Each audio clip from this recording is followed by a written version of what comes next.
afternoon, News 5 investigates what some are calling predatory towing practices. In Colorado, there's a 30-day grace period to renew your car registration. But with COVID-19, some officers aren't even writing tickets for expired tags right now.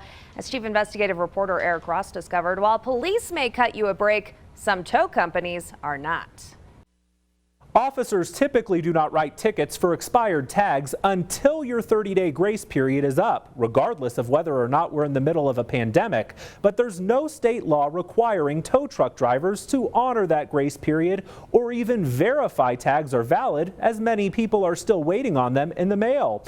And if you think your car is safe on private property from being towed, that's simply not true. He hooked it up and he took off with it. Paula Mandarich is calling out RMA Towing in Pueblo after they took her daughter's car, which was parked in, of all places, her apartment complex. They're very evasive. They don't talk to you. They get in there and they want to get out. I spoke with a neighbor over the phone who witnessed the tow. She says she heard the tow truck driver tell Paula's daughter she was being towed for expired tags. She went in and grabbed her tags and explained to them, I've had COVID the last 2 weeks. I do have my tags, my car, they're up to date. Here are the facts we've gathered about this particular situation. The car's tags expired October 31st, 2020. On November 2nd, within the grace period, the car's registration was paid for and renewed with a new expiration date of October 31st, 2021. November 18th, medical records voluntarily provided to News 5 Investigates showed Paula's daughter was diagnosed with COVID-19, and on her 13th day of quarantine on December 1st, her car was towed.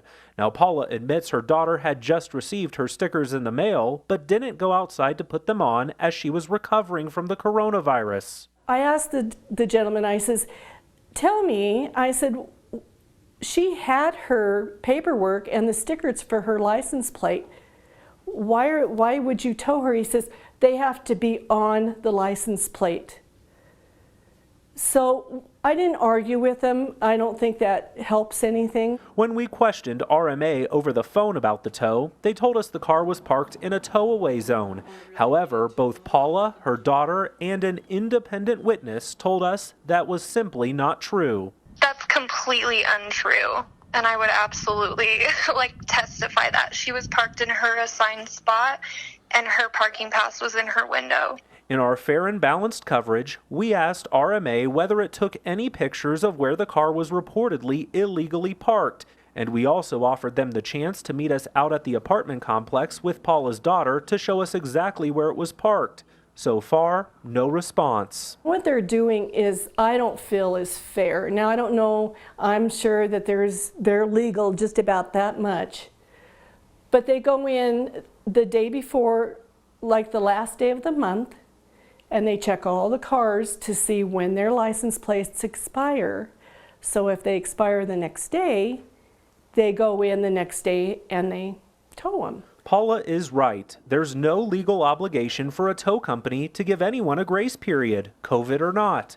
Also, unlike law enforcement, tow companies do not have computer software in their trucks to know whether someone's registration is valid. We're told they simply go off the stickers on your car, and it's not necessarily uncommon for tow truck drivers to take advantage of this legal loophole, as many drivers wait for their tags in the mail. A few years ago, I met another woman who had her car towed right out of her own carport. Her registration was valid, but she forgot to put the sticker on her car as she was tending to her husband's hospice care. Circling back to RMA Towing, the Better Business Bureau has given this company an F rating for its business practices. Paula's daughter, now fully recovered from COVID-19, had to pay $259 to get her car back. And if you feel you've been illegally towed, you should file a complaint with the Public Utilities Commission. We have a link posted with their contact information online right now. Just head to KOAA.com and click on the News 5 Investigates tab. Always watching out for you, Southern Colorado. I'm Chief Investigative Reporter Eric Ross.